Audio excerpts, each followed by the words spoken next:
Assalamualaikum warahmatullahi wabarakatuh. Good afternoon everyone. With me Dewi, kita ada di Mundu Takon, podcastnya Wong Mundu. Sore hari ini kita akan membicarakan masalah dunia kerja, dunia usaha dan juga dunia industri. Bersama saya kali ini ada Ibu Endang Purwaningrum. Selamat sore Ibu, selamat datang di podcastnya Wong Mundu, yaitu Mundu Takon. Juga Pak Bardianto. Nanti kita akan ngobrolin tentang dunia kerja, dunia industri. Apa sih Dudi dan Dudika itu gitu ya. Oke, kita mulai dari Ibu Endang dulu ya. Baik. Oke, Ibu Endang sebagai Waka ya, Hubinmas, Hubungan Industri dan Masyarakat. Tupoksinya apa ya Bu, Hubinmas itu? Jadi tupoksinya itu adalah menjembatani tentang antara sekolah, kemudian masyarakat sekolah, kemudian dengan dunia di luar sekolah, baik itu perguruan tinggi, kemudian dunia usaha dan dunia industri maupun masyarakat yang lainnya. Itu tujuan tupoksi saya yang utama. Tupoksi, oke.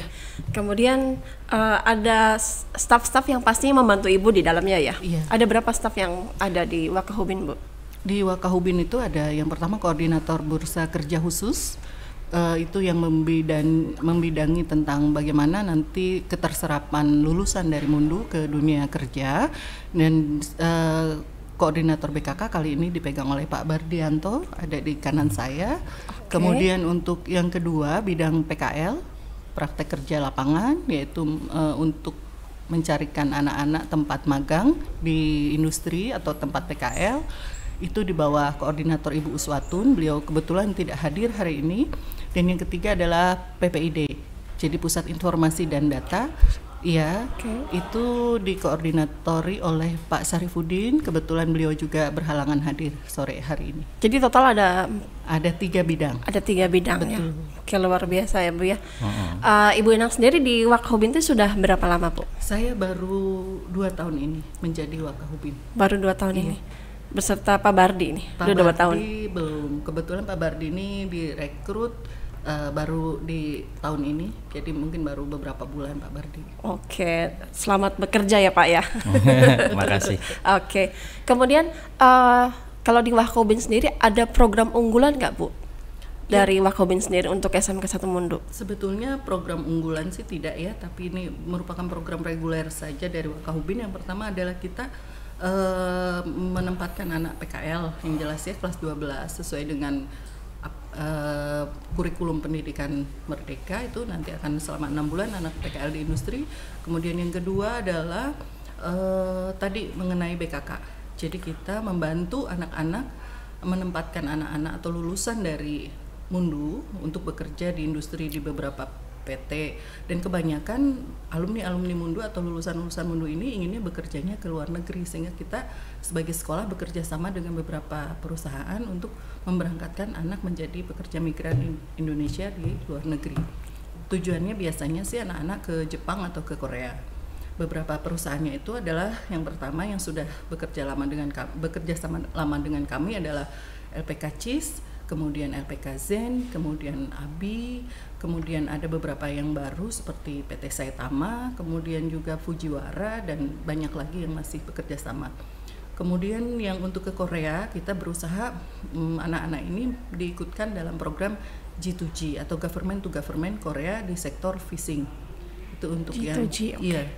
Nah, sementara untuk P2P Korea juga ada beberapa pihak yang mengajukan kerjasama dengan kami, tapi kebanyakan mungkin anak-anak dari segi biaya itu lumayan besar, sehingga anak-anak banyaknya ingin mencoba itu ke G2G Korea. Oke, jadi 2 program unggulan di di Wakahubin itu adalah PKL dan BKK ya Bu ya.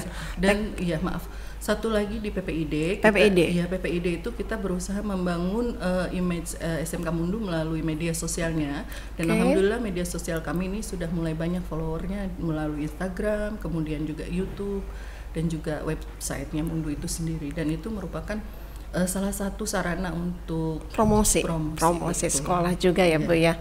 Oke, untuk PKL sendiri nih Bu, berarti setiap PKL itu ada diberangkatkan di kelas berapa Bu? Untuk anak-anak yang berangkat iya, PKL ya. Untuk kurikulum Merdeka ini anak-anak PKL itu di fase F ya. Fase F itu berarti bisa di kelas 11 maupun kelas 12. Tapi yang jelas kita memberangkatkan biasanya harusnya di semester 6, tapi karena untuk jurusan-jurusan tertentu itu di semester 6 itu tidak memungkinkan, sehingga kami memberangkatkan di semester 5. Jadi terpisah-terpisah gitu ya Pak ya? Iya, jadi selama 6 bulan. Contoh untuk yang nautika, kapal penangkap ikan, dan teknika kapal penangkap ikan, itu biasanya kapal-kapal berangkat setelah lebaran, sehingga mungkin mereka akan diberangkatkan lebih awal dibanding dengan program keahlian yang lain. Jadi ya mereka mungkin berangkat di awal Mei, sementara program keahlian yang lain berangkat ada yang di bulan Juni dan Juli. Oke, jadi totalnya di kurikulum Merdeka ini ada 6 bulan untuk PKL. Betul. Gitu ya Bu ya. Kemudian kita ke Pak Bardi nih. Untuk BKK-nya sendiri ya Pak ya, selain tadi program-program yang sudah disampaikan oleh Ibu Endang, ada program lain nggak Pak yang artinya pembeda nih di antara kurikulum sebelumnya dengan kurikulum sekarang? Ataukah memang ya masih proses atau on the way gitu? Ya, kita dari PKK ya memfasilitasi siswa khususnya tingkat 12. Jadi sebelum dia lulus sudah dapat kerja gitu. Dia lulus sudah ada tempat untuk menampung dia. Dimulai dari kemarin, dari bulan Oktober sampai sekarang. Kita sudah kerjasama ada 9 LPK ya, perusahaan yang menyalurkan ke luar negeri. Karena kalau di SMK 1 Mundu itu kalau ditanya mau kerja di mana, hampir semuanya itu ke luar negeri. Luar negeri. Negara tujuannya biasanya apa tuh Pak? Biasanya itu ke Jepang sama Korea ya, sama Korea, sama Eropa. Kalau Eropa itu mungkin dia ada saudara yang di daerah Eropa ya. Tinggal di daerah sana, kemudian ingin kerja di sana, sudah ada yang bisa mengakomodir gitu ya Pak ya? Kalau ke Eropa ya, tapi rata-rata kalau yang kerjasama dengan itu sementara ke Jepang sama Korea. Kemarin kita data sampai bulan Februari ada sekitar 235 siswa sudah dapat di Jepang ya. Oh, luar biasa ya Pak ya. Jadi dari 650-an, jadi sekitar 35%. 35% terserap khususnya di Jepang ya. Itu dari semua jurusan? Dari semua jurusan ya, kan ada 5 jurusan atau program keahlian. Oh iya, program ada keahlian. Ada 35%. Nah, nanti mungkin setelah Lebaran kita akan buka lagi. Karena masih ada anak kita yang masih di laut sekarang itu untuk jurusan nautika sama. Itu udah berapa lama di laut ya Pak? Sekitar mungkin sampai 8 bulan ya di daerah Papua. Jadi dia pulangnya itu sekitar April sama Mei, ya ada 50 lebih. Nah, nanti kita fasilitasi ya. Jadi untuk program ke Jepang khususnya itu ada 2 sistem ya. Kalau dulu kan magang aja. Nah, sekarang ada magang sama bekerja langsung di sana. Iya, sana. Jadi bukan hanya sebagai magang. Bedanya apa? Kalau magang itu mungkin dari segi salary gajinya itu antara 10 sampai 20 itu, dan gurunya kalah ya Pak ya? Ya kalah.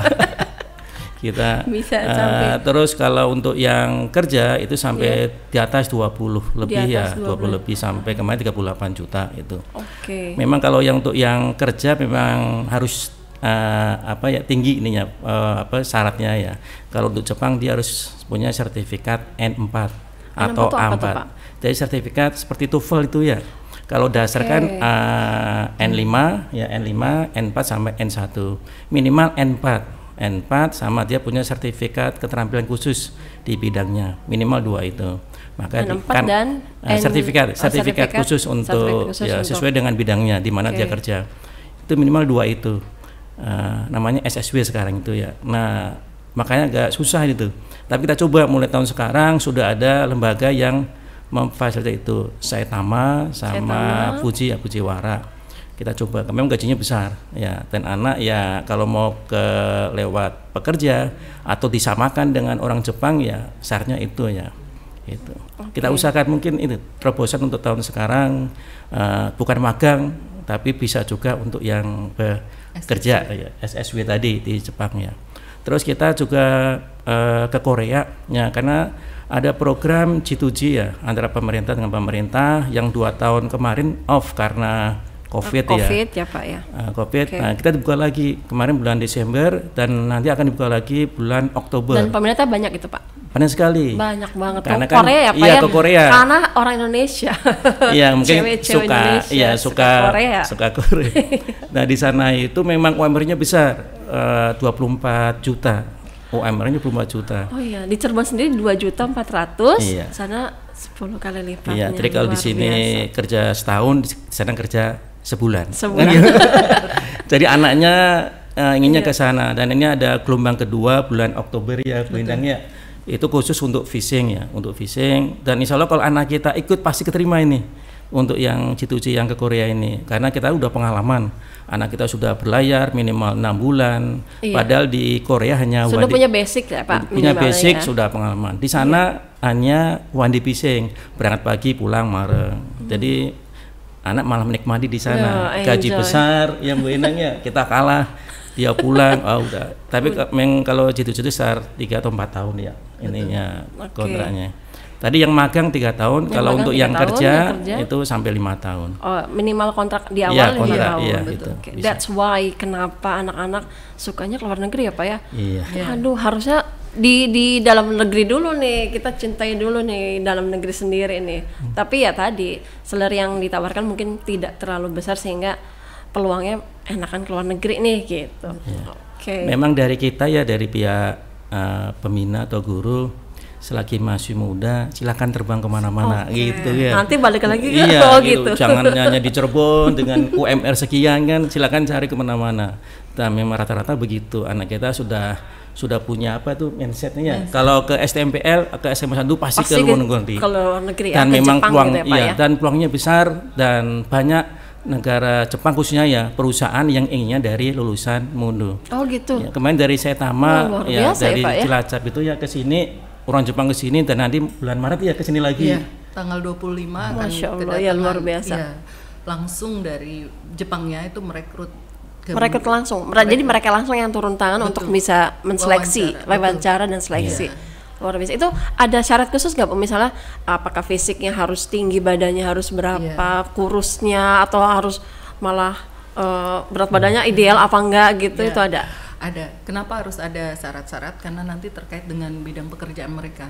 Contoh perempuan itu 155 minimalnya 155. 155, karena nanti kalau mereka bekerja di bidang pengolahan, meja untuk ininya, meja tempat alat bekerjanya kalau mereka terlalu pendek kan juga maaf. Berarti saya bisa Bu ke sana Bu ya. Tapi jangan jadi pekerja, kita jalan-jalan aja. Oke, siap. Jadi selain itu Bu, maksudnya tidak buta warna. Kemudian Nah. minus juga, ada beberapa perusahaan yang membolehkan anak minus sampai dengan 1, ada yang mentolerir hanya setengah. Iya, minusnya. Jadi nggak boleh pakai kacamata juga. Iya, betul. Oke. Terus juga ya tadi ada beberapa perusahaan, contoh misalnya yang perusahaan di bidang budidaya ikan maguro ya, ikan tuna, itu mewajibkan anak bisa berenang.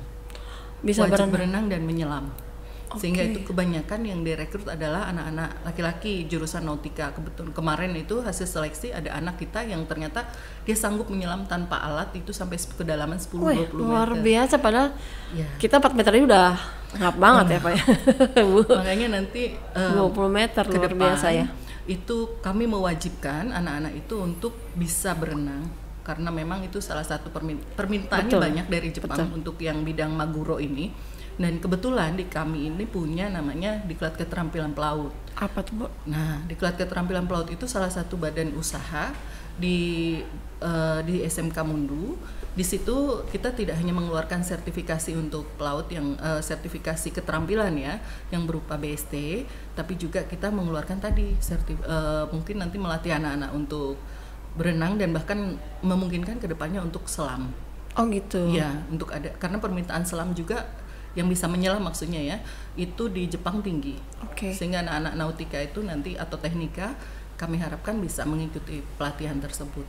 Itu khusus anak-anak mundunya atau memang ada orang dari umum dari luar itu boleh ikut juga atau gimana? Boleh, yang boleh itu biasanya COC ini sudah berjalan, Certificate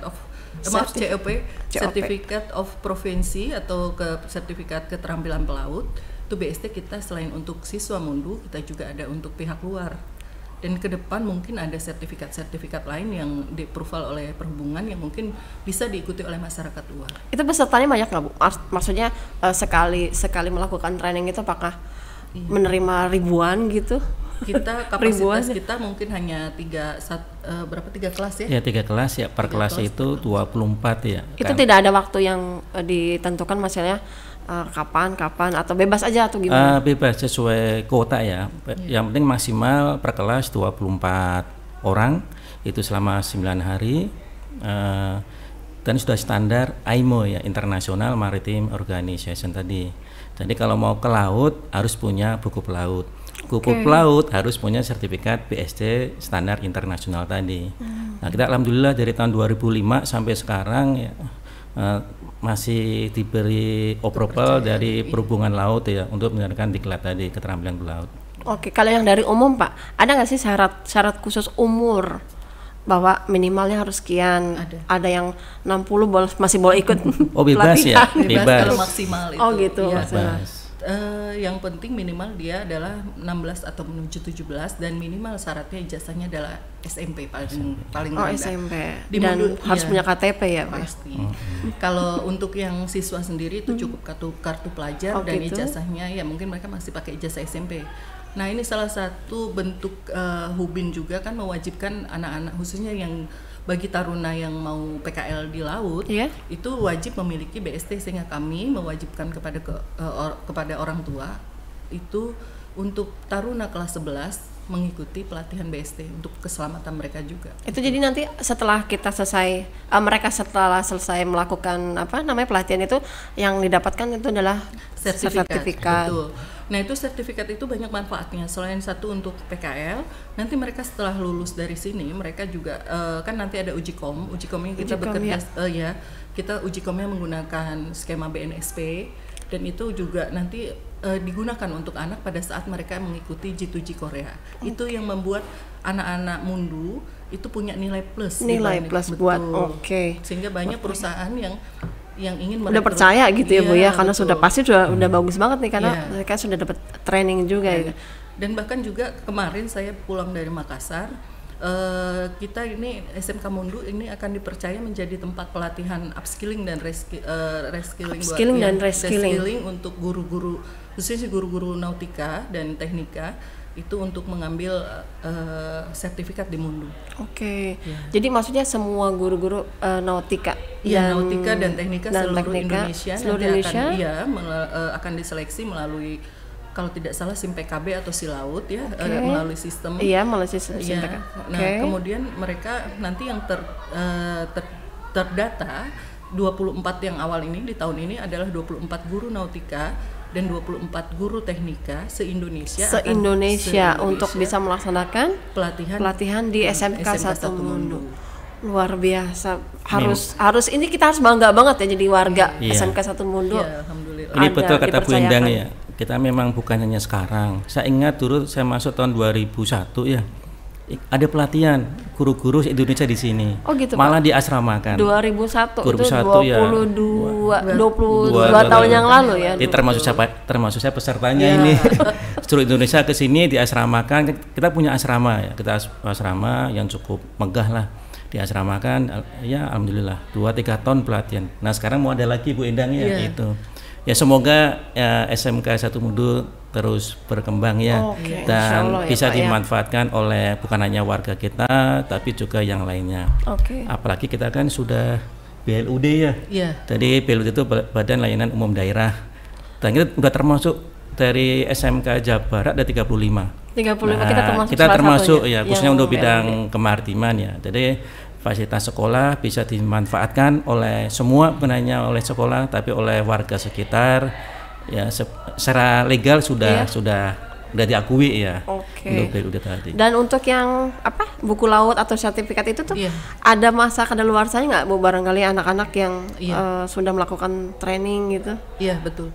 Untuk BST sendiri itu masa berlakunya adalah 5 tahun. 5 tahun. Iya, jadi mereka harus setelah 5 tahun mereka melakukan revalidasi. Revalidasi berarti mereka kembali ke sini tapi pelaksanaannya tidak selama yang waktu pelatihan pertama itu. Yang pelatihan pertama. Buku pelaut pun sama, 5 tahun sekali mereka harus di-upgrade, tapi tidak di kami. Untuk buku pelaut itu di Syah Bandar. Jadi pembuatannya adalah di pelabuhan atau melalui kantor Syah Bandar setempat. Iya, luar biasa banget ya, program-program yang harus didukung oleh semua warga sekolah ya Pak ya, Bu. Oke, sekarang ada nggak sih Bu atau Pak tantangan dari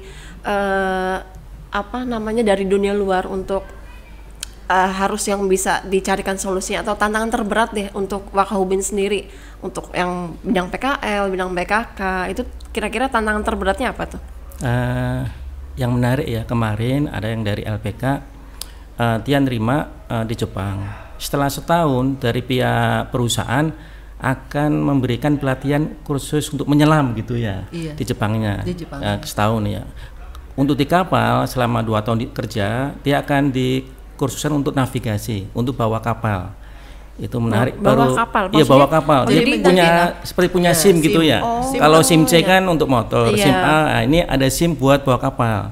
Kalau dikira namanya angkapin ya, kalau di kita. Angkapin, itu ada singkatannya nggak Pak? Ahli nautika kapal penangkap ikan ya. Ahli nautika kapal penangkap ikan. Angkapin. Ya, kalau untuk SMK kan angkapin 2. Kalau angkapin 1 buat ya sekolah tinggi.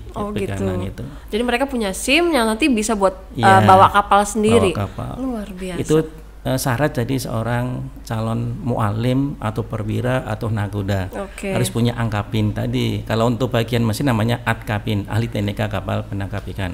Kalau bagian mesin ya, karena di kapal itu minimal 2 perwira, Mbak. Perwira dek tadi angkapin, perwira mesin atau KKM itu adalah atkapin.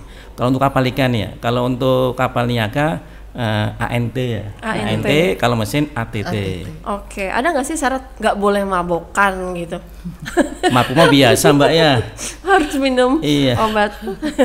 Ya paling-paling seminggu mabuk itu terbiasa, penyesuaian ya, penyesuaian. Nah kalau itu kan dari program keahlian NKPI dan TKPI ya Bu. Kalau program keahlian yang lainnya ada nggak tantangan terberat dari Wakahubin sendiri, maksudnya di Wakahubin sendiri gitu? Jadi tantangan terberat kami adalah mencarikan industri yang bisa menerima mereka, terutama untuk PKL ya, yang selama 6 bulan, karena kan sekolah-sekolah seperti kita ini kan banyak nih se-Indonesia dan waktunya bersamaan. Jadi mereka industri juga banyak yang menerima banyak dari sekolah lain juga gitu. Makanya ada beberapa industri dengan 6 bulan langsung anak diterjunkan di industri tersebut. Banyak industri yang keberatan karena nanti sekolah lain katanya tidak kebagian. Tapi itu kan program pemerintah. Jadi bagaimana caranya? Ini solusinya apa nih kira-kira? Paling solusinya kami men-switch ya. Misalnya di industri ini terima 4 bulan, kemudian nanti yang 2 bulannya mungkin di-switch ke industri yang lain gitu, sehingga tetap terpenuhi kewajiban 6 bulan tersebut. Itu dari berapa 7 program keahlian ya di SMK 1 Mundo itu tercover semua dalam satu waktu atau untuk beberapa keahlian dalam satu waktu tercover. Contohnya seperti NKPI dan TKPI. Cuman tantangannya adalah anak-anak sekarang itu untuk pergi ke laut. Nah, mereka tuh mentalnya agak agak harus dibina dulu ya. Karena mereka terus terang ya, kan mereka kelas 10 itu mereka, kalau dulu kita ada program 2 kali. Jadi 6 bulan itu tidak langsung full 6 bulan. Mereka 2 bulannya adalah di laut yang harian, sehingga mereka terbiasa untuk ke kapal, mengenal dulu bagaimana sih bekerja di kapal ikan yang harian. Nah, baru setelah mereka di kelas 12 langsung mereka yang bulanan sampai 4 atau 6 bulan. Nah, kalau sekarang itu kan mereka di kelas 10 tidak dikenalkan itu, ya? Sehingga ya mau tidak mau gitu kan mereka langsung diterjunkan. Dan tantangan terberat kita tidak punya kapal latih, sehingga kalau kita siapa ya, harus minta ke siapa nih? Oh iya nih, satu lagi tolong di-approve ini Bapak Kepala Sekolah. Saya kemarin baru nerima ini ya, WA dari KKP. Oh iya. Kan dulu kan kita dari KKP punya kapal latih di Kecawanan, mau dihibahkan oleh kita. Ini sudah proses kira-kira hampir 4 bulanan, dan kemarin saya dapat terima sudah ada persetujuan. Tinggal bikin berita acara, terus nanti seremoni, mungkin dalam waktu bulan depan udah peresmian tadi mungkin secara de facto udah punya ini di kapal latih kemarin.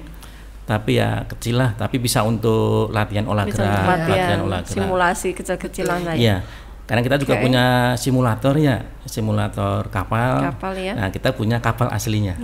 Oke, luar biasa. Semoga SMK Satu Mundu tambah maju ke depannya. Ada satu lagi nih ya, tantangan kita itu kita ingin punya program itu ada kelas industri ya. Nah, betul. Jadi kelas industri. Jadi nanti mungkin dari tingkat kalau bisa tingkat 1 ya. Tapi kalau nggak bisa di tingkat 12. Jadi kelas tersebut sudah khusus, udah keterima kerja nih. Nah, banyak LPK yang ingin begitu ke kita. Jadi dia ingin buka kelas di kita. Jadi khusus untuk tingkat 12 sudah seleksi. Dia mau kemana nih? Mau ke Jepang, ke Korea. Jadi saat dia lulus langsung bisa kerja. Sudah bisa langsung kerja. Udah banyak LPK udah mengajukan kerjasama.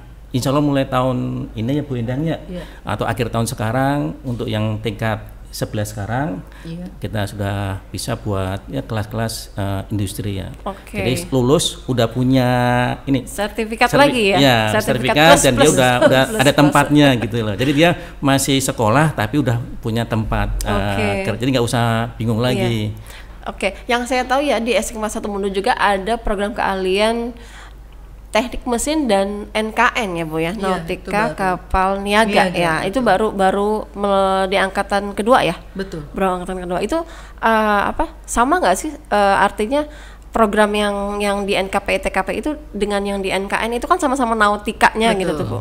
Iya, kalau untuk NKN sendiri nanti mereka akan praktek di lautnya namanya program layar. Ya, itu nanti setelah mereka lulus dari sini. Jadi programnya mereka adalah 4 tahun. Oh, mereka sekolahnya 4 tahun. 3 tahun plus 1 tahun layar ya. Nah, di kelas 12 ini mereka yang sekarang kelas 11, di kelas 12 mereka akan PKL tapi di darat, di pelabuhan-pelabuhannya. Nantinya masih kelas 11 ya, Pak? Masih kelas 11. Mereka Prola. Iya, Prola, mereka akan ditempatkan PKL-nya di pelabuhan-pelabuhan, di sah bandar ya, di distrik navigasi, kemudian juga tadi di misalnya yang untuk bongkar muat seperti itu, sehingga mereka mengenal betul dulu apa-apa yang nanti mereka butuhkan untuk berlayar. Ya, nanti baru setelah itu mereka berlayarnya nanti 1 tahun. 1 tahun. Jadi program terakhir mereka itu khusus di atas laut. Betul. 1 tahun. Nanti itu setelah pulang mereka mengadakan uji kompetensinya itu yaitu untuk mendapatkan sertifikat ANT 4. Jadi mereka tuh jadi bedanya dengan yang 3 tahun itu adalah kalau yang program belajar 4 tahun itu mereka sudah seperti apa? D1 gitu Bu ya? Enggak juga. Atau gimana? Sih. Jadi memang SMA. SMA plus. SMK plus gitu. SMK plus. SMK plus. Tetap 3 tahun. Nah, 1 tahunnya itu memang persyaratan AIMU untuk mendapatkan sertifikat kompetensi mereka. Jadi di Mundu ini kelebihannya anak-anak kita itu selain punya ijazah SMK, mereka juga harus dibekali dengan ijazah kompetensi. Salah satunya ya tadi untuk NKPI dan TKPI itu berupa ANKAPIN dan ATKAPIN. Sementara untuk NKN ANT. Nah, untuk TM, kalau TM sih seperti biasa mereka di kelas 12 ini mereka akan praktek. TM di sini memang teknik mesin, tapi lebih spesifikasinya adalah teknik permesinan kapal. Sehingga mereka nanti prakteknya adalah di tempat docking kapal. Docking kapal. Di bengkelnya. Bagaimana dengan program keahlian lain Bu, kayak TKJ, kemudian APHP itu mereka ada kendala yang sama nggak? Atau kendalanya lebih ringan nih daripada yang di laut-laut gitu? Iya, kalau mereka sih lebih ringan ya, karena kan di darat sehingga untuk PKL aman lah ya, yang di laut ini yang kita gitu kan. Nah, untuk program keahlian APHPI sendiri itu kita ada program yang namanya nanti mereka mendapatkan sertifikat HACCP. Sertifikat HACCP. Hazard Analytic Critical Control Point. Jadi itu adalah sebuah sertifikat yang dibutuhkan bagi calon QC gitu ya.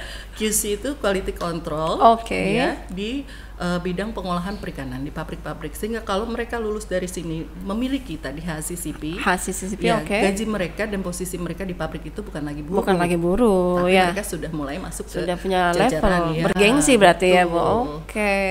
Itu untuk yang APHP ya.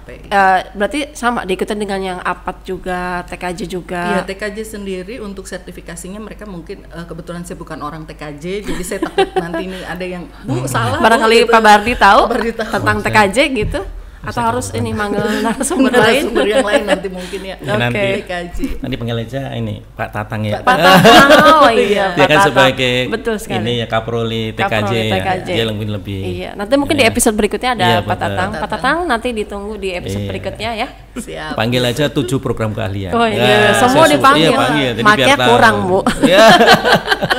Maknya yang kurang ya. Nggak masalah, nanti mungkin kemarin Bu Eva mungkin sudah ya, kemudian nanti ada yang program keahlian yang lain yang mungkin lebih detail bisa menjelaskan. Kalau kami sih ya seperti itu saja lah yang kami tahu. Oke. Iya. Satu pertanyaan terakhir. Iya. Oke. Kedepannya, apakah akan ada program yang lebih unggul lagi daripada yang sekarang, atau sudah dirancang nih ada program yang luar biasa akan mendunia misalnya gitu dari SMK 1 Mundo dari Wakahubin tentunya ya. Oke, nah kita kan Yang masih dirancang-rancang, belum di ini. Palingnya itu tadi, tantangan kita adalah nanti ke depannya itu betul-betul harus merealisasikan kelas industri tadi.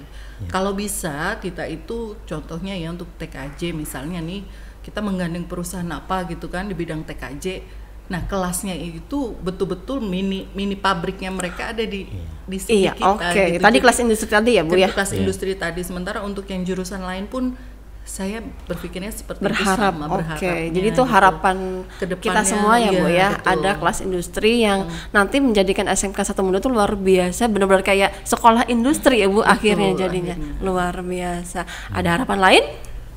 selain siswa, kita berharap juga gurunya juga meningkat, Ibu Endang ya. Betul. Bukan hanya siswanya keluar negeri, tapi gurunya juga harus Gurunya keluar juga. negeri. Tapi kayaknya tadi saya dengar ya ada guru-guru yang akan keluar negeri. Mungkin nanti di episode berikutnya Oh lagi iya, itu masih kita akan rahasia. panggil Masih ya. rahasia. Masih rahasia, Masih rahasia bintang ketika- tamunya. Betul. Nanti kalau misalnya sudah keluar visa, mungkin boleh dipanggil. Mungkin boleh dipanggil jadi guest star di Guest sini. star di Oke. sini. Ya. Oke. Ini sudah 30 menit lebih ya, Bu ya. Barangkali terasa. nanti barangkali nanti bisa kita panggil lagi Pak Bardi dan Ibu Endang sebagai narasumber di sini. Semoga masih berkenan di sini. Siap. Tidak sibuk juga, bisa meluangkan waktu lagi di sini. Terima kasih banyak. Semoga harapan-harapan yang tadi sudah kita sampaikan di forum ini. Oh iya, saya lupa menawarkan minum ya. Alhamdulillah. Ini Ini Madein iya, sponsored by. Alhamdulillah. Nanti mudah-mudahan setelah beberapa kali episode ada sponsor yang mau Ya. sponsor yang Makanya mau ini. kelas industri ini Iya. kita tunggu. Kita tunggu kelas Kelas industri ya. Kelas industri SMKN 1 Mundo Cirebon. Oke, luar biasa. Terima kasih. Semoga apa yang tidak kita harapkan dan cita-citakan bisa terwujud dalam waktu dekat ya. Sip. Terima kasih. Selamat sore Bapak Ibu. Silakan pulang dengan hati-hati ya. Oke. Terima kasih. Saya Dewi. Salam pamit. Assalamualaikum warahmatullahi wabarakatuh. Waalaikumsalam.